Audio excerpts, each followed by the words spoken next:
ابھی جو ساری باتیں بتائی، جو دریائے فرات ہے اس کے پاس کی جیوگرافیکل لوکیشن بھی بتائی، قسطنطنیہ کا آپ نے ذکر کیا، وہاں پہ کچھ لوگ مانتے ہیں کہ وہ وہی جگہ ہے جہاں پر دجال کی آواز بھی سب سے پہلے سنی جائے گی.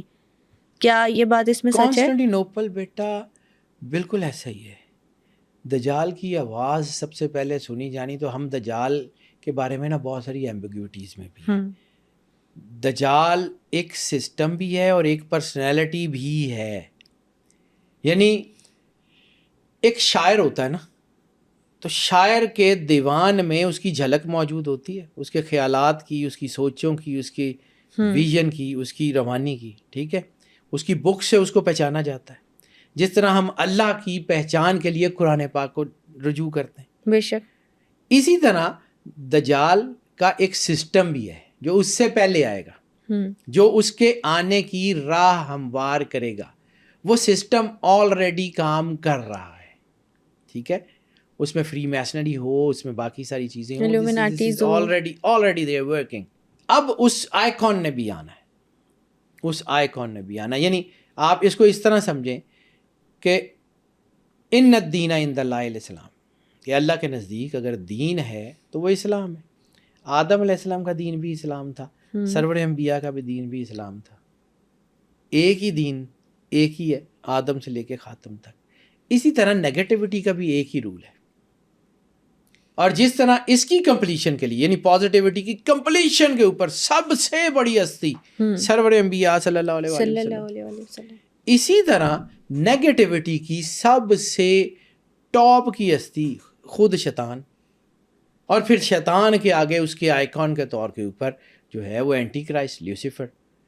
یعنی سرور انبیاء صلی اللہ علیہ وسلم کے جو فرمان ہے کہ شیطان خود اس جنگ میں شرکت کرے گا، تو شیطان خود اس جنگ میں شرکت کرے گا، تو اس کا مطلب یہ ہے کہ وہ جو پرسنالٹی ہوگی that would be the Satan, دجال یا جو کوئی بھی لیوسیفر یا کوئی بھی، تو وہ ہوگا.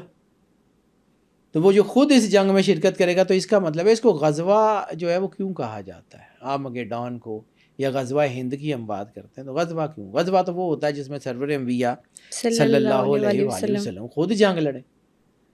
تو یہاں پہ تو سرور انبیاء خود جنگ لڑ نہیں رہے. تو پھر آپ کو اس بارے میں سوچنا پڑے گا کہ دیر از اے کانسیپٹ کہ سرور انبیاء حاضر ناظر موجود ہیں. آپ اس بات کو کیسے ڈینائی کر سکتے ہیں کہ آپ قبر پہ جاتے ہیں اور السلام علیکم یا اہل القبور کہتے ہیں تو قبر والا سنتا ہے؟ تو جس کا کلمہ پڑھنے کی وجہ سے وہ مسلمان ہے، جس کا کلمہ پڑھنے کی وجہ سے وہ یہاں دفن ہوا ہے، اس کی ذات کو آپ کیا سمجھتے ہیں؟ سرور انبیاء صلی اللہ علیہ وآلہ وسلم کی ذات مقدس آپ کے نزدیک کس لیول پہ؟ باتیں تو ہم کرتے ہیں، باتیں بہت کرتے ہیں کہ جی ان کی ذات سننے میں بڑا عاشقان رسول ہم بہت ہیں.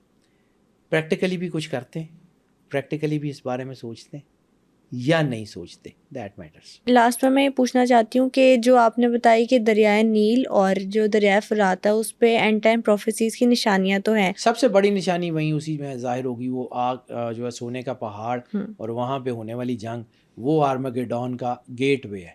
اس کے آگے وہ چیزیں الجھیں گی اور اس کے آگے ہی پھر تباہی اور بربادی ہے، اور اس سے آگے کچھ نہیں ہے. ابھی ہم کرنٹ سچویشن کیا وہاں کی آبزرو کر سکتے ہیں؟ بیٹا آپ نے فلسطین کا، لبنان کا، یہ سارا کچھ دیکھ لیا. دریا سوکھ رہا ہے اور اس دریا کے نیچے گولڈ مائنز تو ہمیشہ سے ہیں. اس دریا کے پانی میں سے سونا نکلتا ہے، یہاں پہ آج بھی ہمیشہ سے یہاں سے سونا نکلتا ہے، لیکن وہ اتنی تعداد میں نہیں ہے کہ اس کے لیے پوری دنیا کی جنگیں ہو سکیں. پھر اسی طرح اس فرات کے کنارے جو ہے وہ پہاڑیاں تھیں ایسی جس میں سونا تھا، اور پھر وہ پرانی تاریخ یہ بتاتی ہے ہزاروں سال پہلے کوئی زلزلہ آیا تو جس کی وجہ سے وہ منہدم ہو کے تو وہ زمین میں دس گئیں. تو اب جب دریا سوکھے گا تو ہو سکتا ہے انہی پہاڑیوں میں سے، اب وہ 2900 کلومیٹر ہے بیٹا، وہ کہیں بھی نکل سکتی ہے. عراق میں نکلیں، شام میں نکلیں، ترکی میں نکلیں، کہیں نہیں نکل سکتی. 2900 کلومیٹر، 4 ملک 5 ملک اس کے ساتھ جڑے ہوئے، تو 3 4 5 ملک جو ہیں ان میں سے کہیں بھی نکل سکتی ہے. Let the God to decide. ہم کون؟ ہم ویٹ کر رہے ہیں نا، مطلب اللہ کو پتہ ہے کیا ہوگا. لیکن ہاں یہ چیز میں بالکل کلیئر آپ کو بتا رہا ہوں کہ مجھے اس بات پہ یقین ہے، میرا ایمان مجھے اس بات پہ کہتا ہے کہ جو سرور انبیاء صلی اللہ علیہ وسلم بادشاہ کونین نے کہہ دیا وہ ہو کے رہے گا. اس کو کوئی ڈینائی نہیں کر سکتا، وہ ہو کے رہنا ہے، خواہ وہ ہمارے علاقوں کے فتح ہونے کی پیشین گوئیاں ہوں، خواہ وہ ہمارے لوگوں کے شہید ہونے کی پیشین گوئیاں ہوں۔ سرکار نے کہا تھا اس جنگ میں جو شریک ہوگا وہ 1000 شہیدوں سے زیادہ افضل ہوگا، تو صحابہ کرام نے کہا تھا کہ یا رسول اللہ پھر آپ دعا فرمائیں کہ ہم اس میں سے ہوں، تو سرور انبیاء صلی اللہ علیہ وآلہ وسلم نے فرمایا تھا کہ وہ تم سے بہتر لوگ ہوں گے۔ یعنی سلطان محمد فاتح جس نے کانسٹنٹینوپل فتح کیا ہے، اس کے آنے سے، اس کے دنیا میں آنے سے 900 سال پہلے، تقریباً 900 850 900 سال پہلے سرور انبیاء نے کیا کہا تھا؟ نعم الامیر، بہت اچھا بادشاہ ہوگا، نعم الجیش، اس کی بہت اچھی فوج ہوگی۔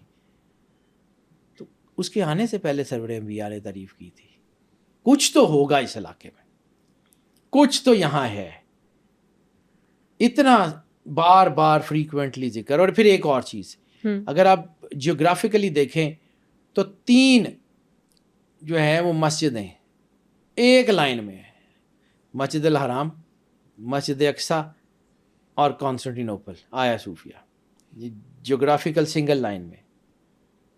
اور پھر میں نے آپ کو کہا تھا 3 کی، جب میں نے کہا تھا 3 بہت اہم ہے، اللہ کے عدد 12 ہیں، اللہ نے جب کوئی گیم کرنی ہوتی ہے تو 3 میں 3 کا نمبر، 3 بہت پاورفل ہے بیٹا، 3 جیسا کوئی بھی نہیں ہو سکتا۔ یہ قدرت کا نظام ہے، یہ قدرت کی کھیل ہے۔ God has his own plans, God has his own will. اللہ کی بصیرت، اللہ کی معرفت، اللہ کا جو ہے وہ ویژن کوئی اور کر ہی نہیں سکتا۔ ہمارا کام ہے اس کو ماننا اور سرنڈر کرنا۔ ایسے ہی ہے، میں نے آپ کو پہلے بھی عرض کی تھی کہ نماز یہاں سے شروع ہوتی ہے، یہاں سے سرنڈر ہوتا ہے، یہ نہیں ہے نا کچھ بھی نہیں ہے، جو مرضی کر